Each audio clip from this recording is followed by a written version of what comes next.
Good morning and welcome to today's edition of the London Session Open. Today is March 26, 2020, and it's 9:47 a.m. in London when we're doing this market update.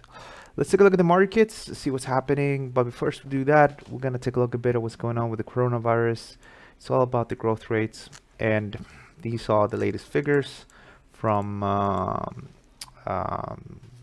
latest figures.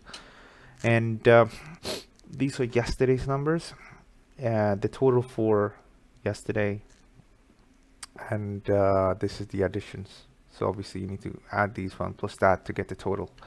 But we don't really care about the total. The markets don't care about the total. What they're interested in is the growth rate. And things are looking really good in Italy.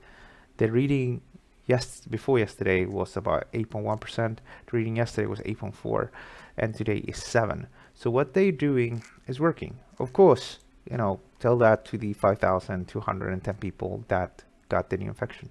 And because of the death rate over there, which is close to 10%, maybe some 52 people are going to die in the next 2 to maybe 4 weeks. So it's obviously not good. But what is important here is that the aggregate is increasing at a slower and slower pace. And we're seeing here that is succeeding. And I think it was earlier this week as well, where they said they need to shut down non-essential factories as well. So that is obviously going to help a bit. So this is good. Germany, they've been around 11%, 10% for quite some time. And they probably do a bit more to step that up because there hasn't been a huge change there. France as well is 11%. But obviously what I want to see is I want to see these go below single digit for both of them. And this is the big issue, the US, and the growth rate is at 19.58%. So the crisis here is pretty much alive, and more needs to be done over there. We have already seen, if you look at congestion in the US, is down in some places up to 85% or so, and some other places about 50% drop. But in places like sort of New York, as far as I understand, it is like very, very quiet right now, and people are sort of staying at home. But it's very, very difficult. They don't have enough ventilators, as per the message from the governor over there, and probably things are gonna go more bad, unfortunately, before it goes better. But the fact that they're starting to self-isolate a bit, that is good. But probably maybe more is needed. I'm, however, going to tell you though that I receive less updates on the US and what's happening in sort of Italy and France and Spain. Spain as well, it's like crazy numbers. Of course, we showed you pictures of this when one from the squares over there. Even if the government told them to stay home, people were just out having an ice cream, whatever. So it's difficult, but I think they're hopefully starting to come to terms that they need to do more to protect themselves. And people are learning it, unfortunately, the hard way. We see it in the markets. We see people losing jobs and stuff like that.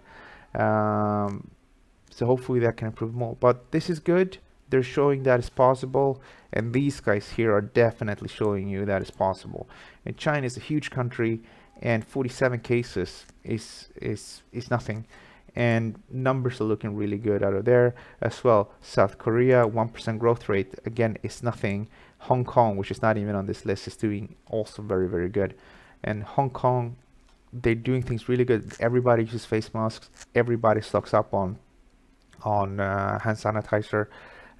Like in the buildings, they have like there's a guy, he looks like a Ghostbusters. He has like a thing on his back, and he goes and disinfects the stairwell, lifts and everything like that. I know that because I was in Hong Kong in January, I think from around the 20th for a few days, and this was before everything sort of kicked off, and they were already there just disinfecting. In the building I live, I don't think they're even cleaning. The guys are not even coming to work anymore, which I understand. But even before that, it's not even too much cleaning, even though it's supposed to be sort of luxury, whatever you want to call it, in London, luxury building.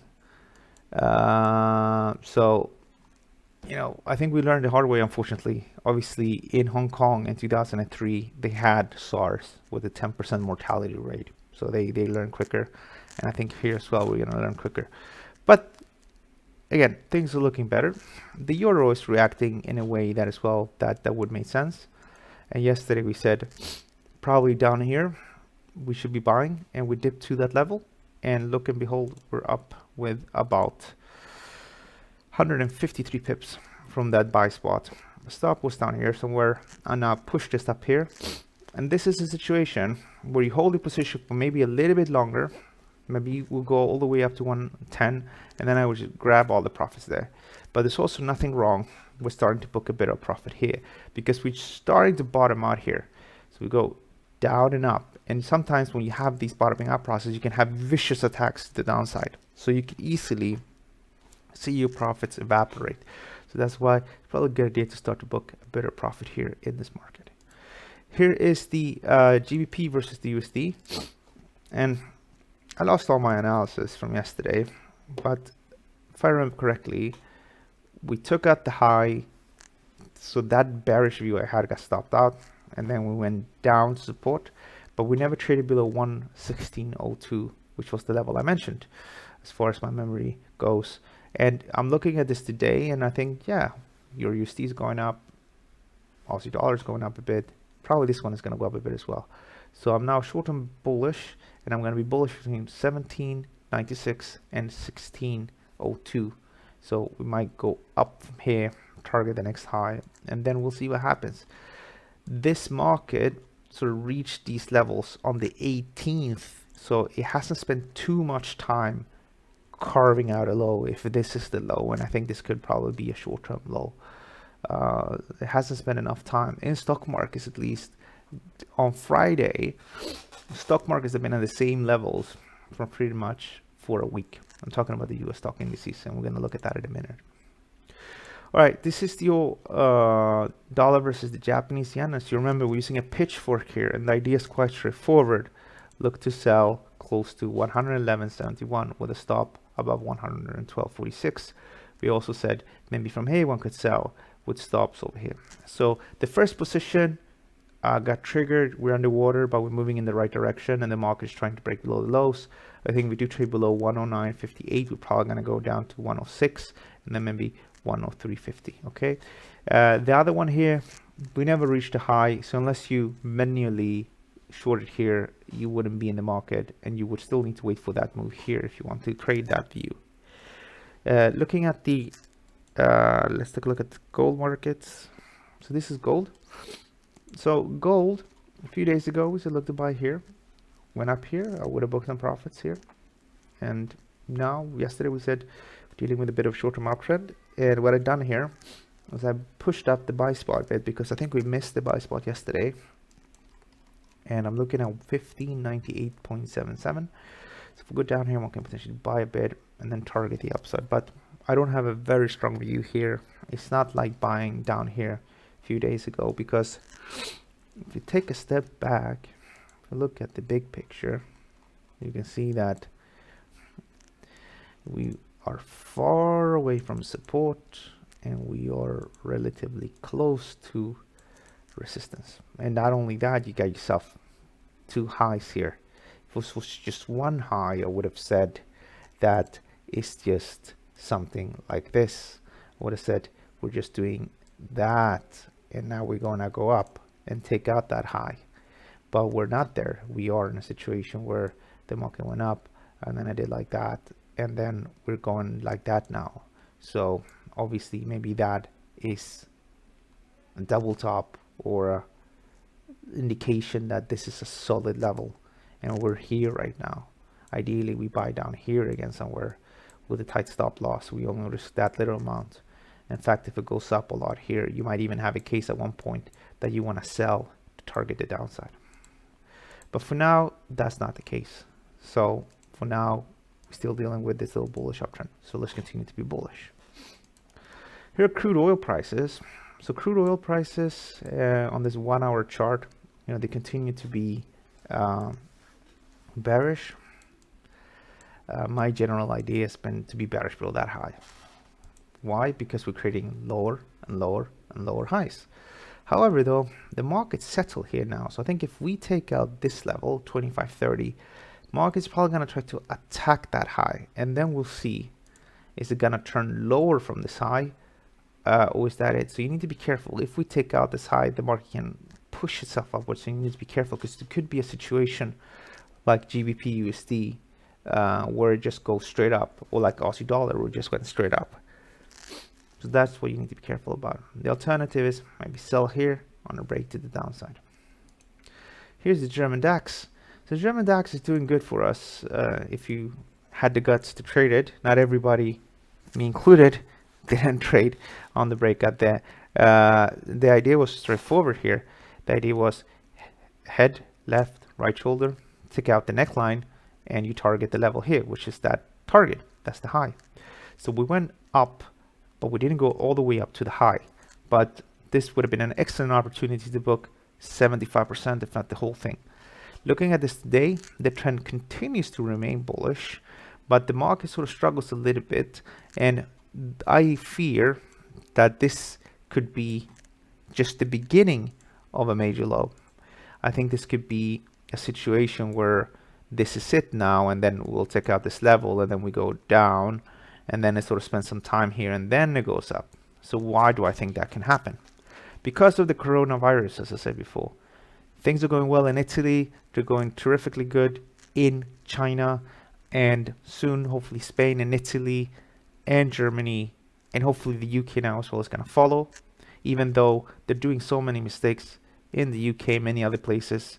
They reduced transportation availability. So if you look at people going to work, like the key workers that's supposed to help us, they're all packed like sardines on the trains, and not everybody has protective gear. In fact, very few have protective gear. So the key workers are supposed to help us, they're gonna get sick. It's the same here, and it's the same in Sweden, and probably same in many other places. But again, things are looking okay. Things are progressing in the right direction. The biggest challenge for stocks and the DAX and all of this right now is going to be how they're going to react to the economic data. So initial jobless claims today, last week, it was 280,000 people that applied for unemployment benefits. This time around, people think it's going to be about 1 million, maybe 1.5 million asking for unemployment benefits. So why this surge? Well, because you got people at bars, you got people in hotels and places like that, at gyms, where they've literally said, okay guys, we're not going to have any business for at least 2 months, if not 3 months. So I won't be able to pay you. All of you guys, unfortunately, you don't have a job anymore. Of course, if things go back to normal, the same people are going to be hired. So that's key now. How are things going to develop? Are we going to do something quick like in China where people can go back to work after 2-3 months? Then obviously good. A lot of your favorite places are still going to be around. But maybe the places that are not as frequent are not going to be around because I don't expect a lot of people to sort of go out and fully enjoy the nightlife and restaurants and stuff like that as we have this. In fact, it's probably going to be a bit of a slow thing. And that is what the market is maybe a bit worried about. However, the way they're reacting, they're pushing upwards because we have unemployment rate improving. That's going to not improve. We have the coronavirus cases and improving, and then you have all these different packages from Germany now, the latest one, and also the US. Okay, so what's the plan here? Again, I think one could keep this maybe to attack the high and book some profits here. And then I'm going to be a bit conservative, but maybe if we have a very strong decline, we can potentially buy down here. For the S&P 500, I turned bullish yesterday, and it's not looking super great, but it's looking okay. And I'm just bullish from these levels here. So this is very straightforward. Either this is going to work out or it's just going to fail and we go lower and lower. Okay, guys, as you probably heard, I'm on my call now. So good morning, Maurizio. So we covered the Dalian. Yes, so we did that. We covered all the markets. Fortunately, it's going to be a bit like this. It's going to be a bit shorter over the next few months, just because there's a meeting at 10 a.m. every day I need to attend. Guys, have a great day. I hope you have a success in the markets. Be careful. Don't trade with too much risk. Remember that. And I hope to see you guys tomorrow. Have a great day. Thank you.